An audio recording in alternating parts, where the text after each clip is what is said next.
Hello and welcome to part 2 of the Dev Maths and Stats course, lecture 1.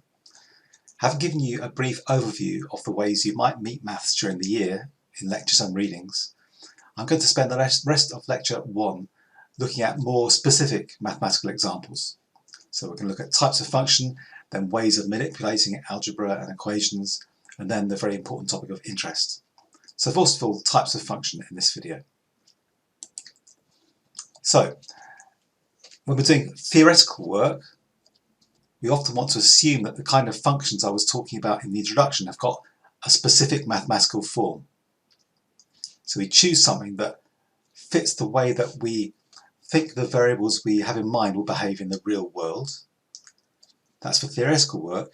Then for applied work, you can test out how well the theory works by seeing how well that mathematical form fits the real world data. So there are statistical techniques for matching up equations with observed data. That's what you'll cover in great detail in the EMD module that you'll all be doing this semester, and that builds on some basic statistical concepts that we review in the statistics part of this refresher course. But for now, we'll get into some concrete detail about particular functions. So first of all, we'll look at polynomial functions, and these are some examples here of what I mean by polynomial functions. So a is equal to 150 plus 10 LA, that's a variable. Y is equal to 4x minus 7, and so on. We've got 4 different types of polynomial functions here. Now, once you've written functions in this way, you're specifying the relationship between the variables much more fully. For example, in the overview I gave you at the start of this lecture, both number 2 and number 3 will be written like this. Y is equal to a function of x. So this says that y depends on x, but not exactly how. Once we get into this form, we can say exactly how y depends on x, and so on. So if we go back to function 1, for example, this one. Now, if I gave you a specific value for LA, so I say LA could be 38, that could be the agricultural labour force, for example, you can substitute this value into the equation to find out the value of A. So you put in 38 into here, and this is the way you write it out. So 150 plus 10 times 38, and so on. Get 530. We could write this like in this form, using the function form, by saying A brackets 38. So if you put in 38 into function A, you get 530 out. Another example, suppose that x is 12. What's y in function 3? So that's looking at this one. So in other words, what is y of 12? What is y if x is 12, that says. So again, you substitute the value 12 for x here, do the calculations, and you get to 1040.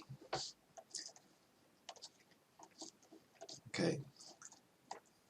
Number 4, L is a function of 2 arguments. If you remember that word arguments, it means how many variables are inside the bracket. So L depends on P and Q. So if P is 21 and Q is 3, you can calculate L by substituting in those values here, and you get 102.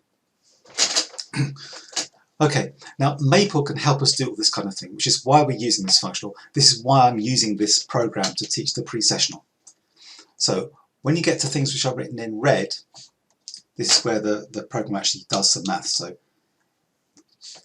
if I put the cursor on here and press enter, it's just executed that just to restart.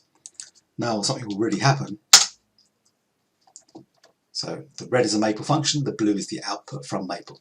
So this means it's defined the function. So now Maple has learnt this function LA.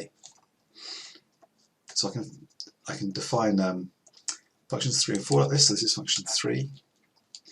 If you do know Excel, you'll see it's a very similar way of entering in functions to Excel.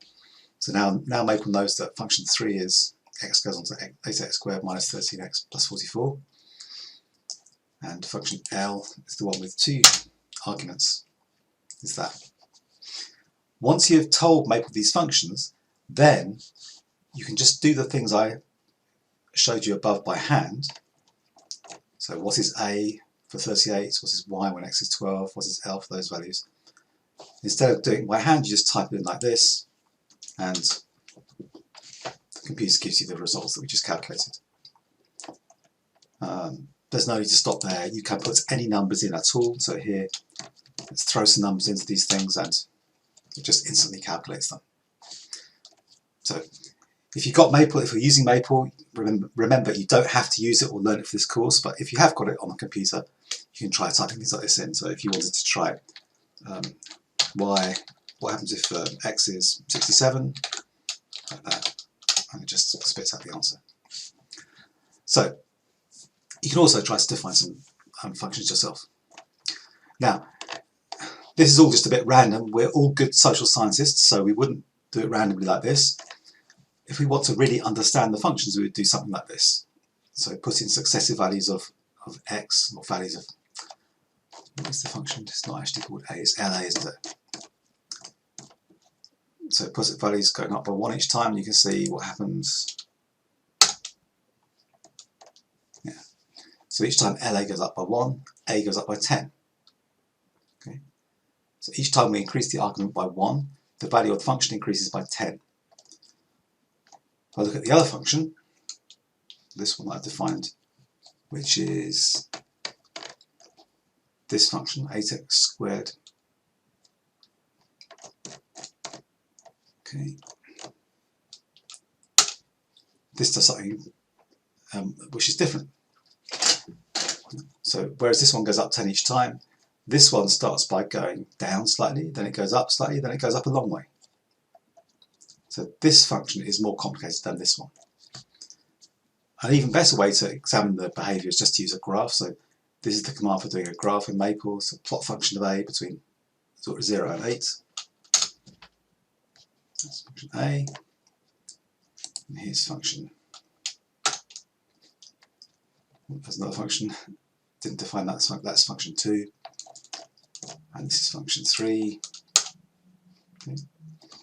And here you can see that this is why this one is doing something more complicated than the other two.